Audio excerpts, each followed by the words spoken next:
Hoje, em especial, comemoramos 200 anos da independência do Brasil. 7 de setembro de 1822 aconteceu, então, a proclamação, enfim, da independência. E aí você fica se perguntando, nós somos independentes? O que aconteceu? Por que tudo isso representa tanto para o Brasil? Eu convidei o professor Edson para vir aqui conversar com a gente, porque eu sei que ele tem muita história para contar. Tudo bem contigo? Tudo bem, graças a Deus, tudo certo. Então tá bom. Independência do Brasil, a gente tem que realmente comemorar? Tem, eu acho que é necessário a gente comemorar, mas ter a devida compreensão das coisas. Para mim, seria mais importante a gente ter esse espírito patriota no dia da proclamação da República. Que para a gente é mais próximo do que a gente vive. Mas claro que tem que comemorar, porque são datas emblemáticas, mas ter uma linha de raciocínio e compreender que aquilo que foi feito na época, nem o grito de Ipiranga faz sentido. Nada. E é bem fácil das pessoas entenderem. Nós temos, às vezes, esses desvios de compreensão das coisas e pegamos uma pincelada. É uma fala que a gente pega para bonito lá e começa a usar como bandeira. Né? Inclusive, falar em bandeira, nem a bandeira que a gente tanto gosta e é linda, maravilhosa, é do Dia da Independência. É lá da proclamação da República. Não é a mesma bandeira. Então, são coisas que se misturaram sim, aí. Sim. Inclusive, essa semana eu tenho visto muita gente também usando a Constituição como referência. Aí eu falo assim, gente, mas a Constituição... Muito errado. Então vamos clarear algumas coisas. O Brasil se tornou independente de Portugal, muito bem. O grito do Ipiranga não faz sentido porque, por exemplo, em tese, o inimigo que ouviria, independência ou morte, era o pai de quem estava falando. Ou seja, rei de Portugal, que estava em Portugal. Portanto, tem um grito no meio do nada, voltando de Santos, onde ele estava lá, passeando na casa da amante dele e resolvendo os outros B.O. Mas nós pegamos isso, e um quadro que tem 50, 40 e poucos anos depois da independência que foi pintado. Mas o que restou para o Brasil depois da independência? Só tropeços. Uma dívida de 20 milhões, porque o Brasil teve que pagar. O Brasil continuou sendo uma monarquia, o único país da América a se tornar independente e continuar com a monarquia absolutista, e que a Constituição da época era para ser, e o governo Dom Pedro I prometeu uma constituinte para fazer uma Constituição atendendo os anseios do povo. Na primeira vez que ele leu o texto constitucional, que inclusive a gente na escola chama de Constituinte da Mandioca, porque tinha umas histórias bem sinistras, ele ficou muito furioso, porque ele era absolutista, né? No modelo lá europeu. Ele, inclusive, dissolveu a Constituinte e ameaçou de prender as pessoas e mandou todo mundo para casa. Segundo as más línguas, mandou dar até um peteleco na orelha dos deputados. Escolheu 10 pessoas e fez uma Constituição absolutamente arbitrária. Era o Estado católico, quem não fosse não pertencia àquele mundo. Era um Estado machista, era um Estado que mantinha a escravidão, uma coisa que não faz sentido. Então, ok, vamos comemorar a independência, mas vamos esquecer os passos seguintes. Vamos estar independentes, mas vamos seguir os mesmos princípios que eles sempre viram. Não dá. E a gente tem esses problemas que às vezes as pessoas pinçam coisas que acontecem na história e colocam como importantes. Eu até às vezes acho que algumas pessoas fazem intencionalmente, né? Quando você coloca excessivamente a religião na política, é exatamente aquilo que eles fizeram. Então não está errado. Mas você tem que dizer que naquela época era assim. Era assim. A nossa cara de liberdade, ela é republicana. É 15 de novembro.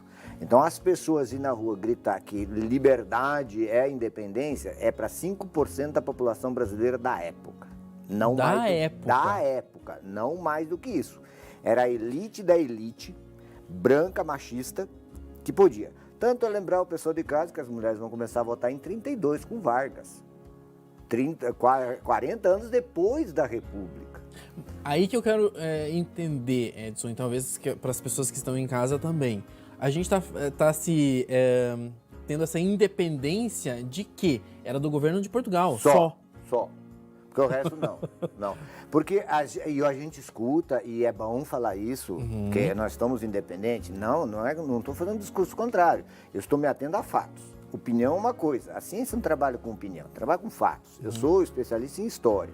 Então, ok, nos tornamos independentes. Agora vamos trabalhar para melhorar. Mas os primeiros passos foram complicados, foram tombos.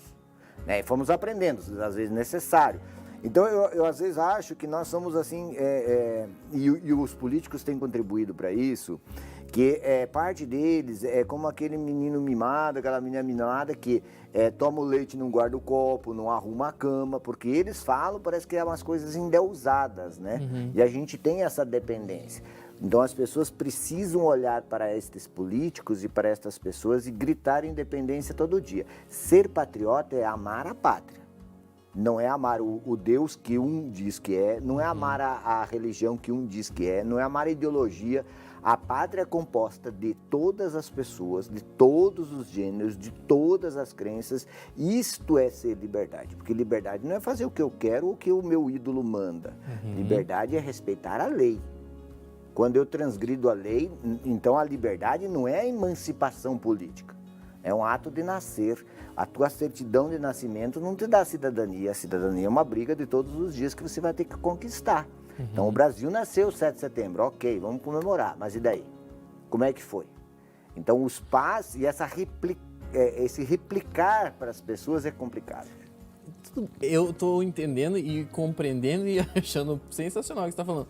E aí eu fiquei me perguntando onde é que entra as Forças Armadas, onde é que entra toda essa representatividade que muitas vezes a gente vê nas ruas, por exemplo. Hoje tem o desfile, aí todos os tanques, o exército, todo mundo vai para a rua. Mas por que isso acontece? Porque, em tese, a gente acreditou que poderia ter acontecido uma guerra na época, né? Então, associa-se com isto, né? Mas, e hoje, a defesa da pátria, constitucionalmente, é do Exército. Então, ter essa independência a política dos outros países, essa garantia é do Exército. Então, é como se a gente fosse livre, sim, somos independentes, e se caso aconteça alguma coisa, nós temos quem nos defenda. Exatamente. Então, essa discussão paralela não vem ao caso. Isso é institucional, é lei. O Estado tem um Exército para nos cuidar. E é bom que nos cuide. E ele andar na rua uma vez por ano e mostrar que ele está lá é bom para todo mundo. Todo mundo. E quanto mais... E é um sinônimo de poder. Com certeza. Com certeza. De autoridade. Sim, é para nós, que externamente não dá muito, porque o Exército Brasileiro tem um outro perfil, e muito bom que tenha. O mundo conhece a gente por pacifista, por ajudar as outras nações. Então, este momento da gente olhar as Forças Armadas, se sentir patriota, é importantíssimo, mas compreender as coisas, não misturar as coisas, né? Então, essa separação dos fatos históricos, das compreensões, é muito necessária. Na escola, a gente faz isso com bastante propriedade, dizendo, olha, nós nascemos, nós tivemos um monte de lutas e ainda temos que tê-las. Né? Ser patriota é lutar e servir a pátria, não é escolher lados, porque escolher lados é uma tendência que a gente geralmente esquece a pátria, porque a pátria é de todos. E é isso que talvez seja o que muitas vezes a gente vê, né, nos últimos tempos. Eu não diria nos últimos tempos, eu diria que já faz bastante tempo. Sempre foi assim. É isso que eu falava, é isso que acontece. A gente pega a bandeira e levanta várias bandeiras como se fosse propriedade. Sim. E na verdade é a propriedade de todo mundo, a bandeira do Brasil. Do Brasil. Essa particularização é ruim, mas ela não é de hoje. Por exemplo, quando Dom Pedro I, antes de fazer a independência do Brasil, que foi um ato isolado, mas necessário, importante, tinha duas, a esquerda e a direita da época. Era o português pilhando ele para que a gente continuasse dependente, era o Partido Brasileiro pilhando ele para a gente se tornar independente, e tinha a terceira via na época também, que eram os mais loucos de todos, os liberais. Que na época ser liberal era coisa horrível, não era bem visto. Você estava indo contra qualquer coisa normal. para nós hoje é diferente.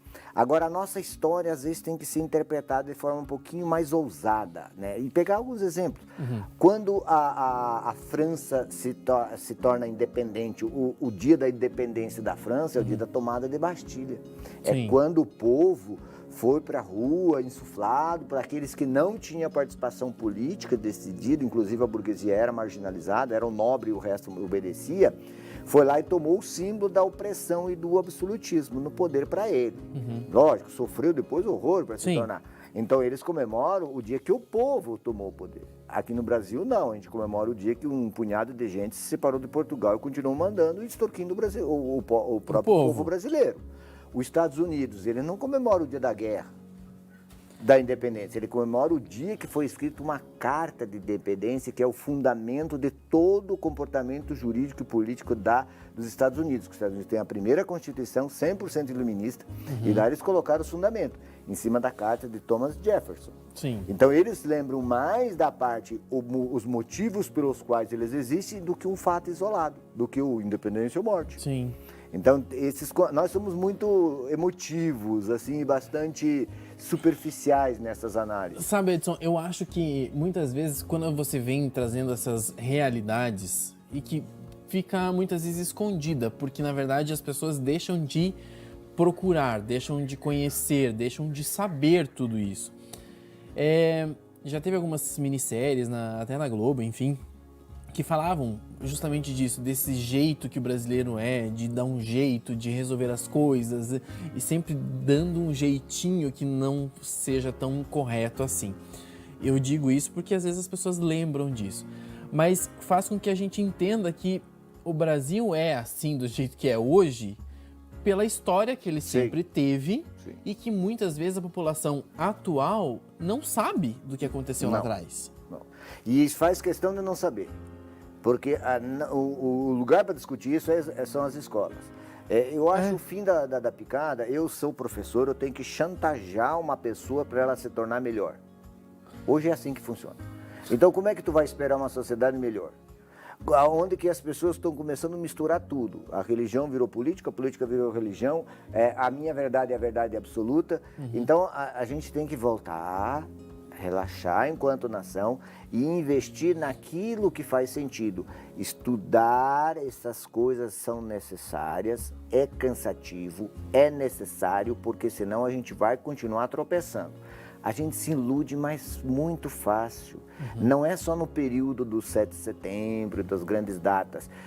A nossa carga de investimento na política e feita de forma errada é muito grande. Países que se tornaram independentes antes do Brasil, mas o próximo, com histórias muito diferentes, onde que você investe muito nas pessoas, no conhecimento, tu conta a história para eles e diz, você tem que saber isso.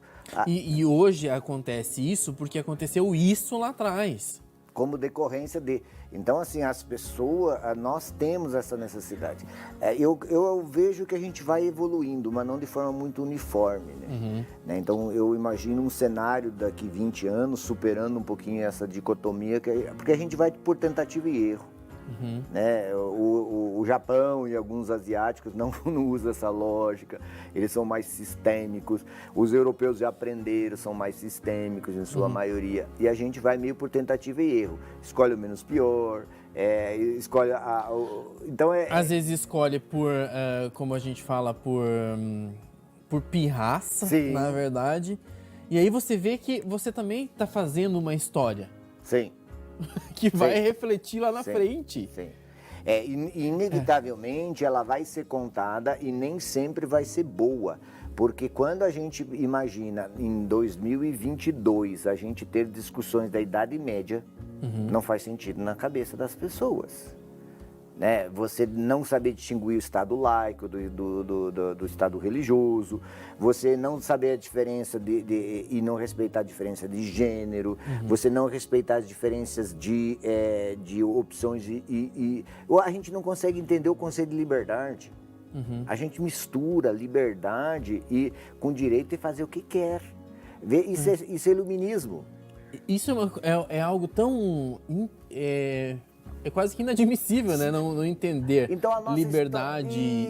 A nossa história é construída com isso. Quando Dom Pedro I, no meio do nada, escolheu 10 pessoas, lá no ano seguinte à independência, falou, vocês vão escrever uma Constituição, e essa Constituição tem que ser assim, toda...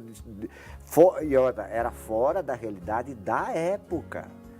O mundo já não aceitava mais o absolutismo. Sim. Né? Então, e colocar um quarto poder, o poder moderador é o poder acima dos outros. Né? O Montesquieu já tinha escrito a teoria, metade dos europeus estavam muito encaminhados nessa ideia, os Estados Unidos estavam usando isso com toda a força do mundo, porque ele achou o caminho certo. E nós vamos lá e nascemos de forma arbitrária, ficamos 66 anos brigando com isso. Olha, é uma data importante hoje. Não importante. deixa de ser importante para o Brasil, mas a gente precisa entender o que realmente aconteceu. Não é essa glorificação, né? Essa beleza que a gente monta, né? A gente tem que reconstruir isso. Então, assim, lembrar do fato é importante, mas jogar... Por isso que eu gosto das demandas como historiador, quando tem o desfile que tem demandas atuais. Sim. Você lembra a data, mas você traz as mazelas e as coisas boas da atualidade. O exército é a coisa boa, né? A comunidade organizada, os grupos, o motoclube, tudo é bom. Tudo é bom. Tudo é bom, tá lá. Né? Então você não está negando a história, você está empurrando para frente das pessoas que estão assistindo a atualidade. Lá tem a pessoa que critica, tem a pessoa que concorda. Se nós temos essa capacidade de aceitar isso, aí fechou. É uma data importantíssima. Obrigado mais uma vez, Tamo junto. professor Edson.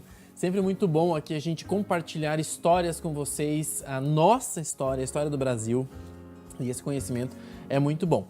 Quero só avisar para vocês que amanhã a gente não tem o Sob Medida, mas na sexta-feira a gente está de volta às 5 horas da tarde, tá certo? E eu continuo esperando a sua companhia.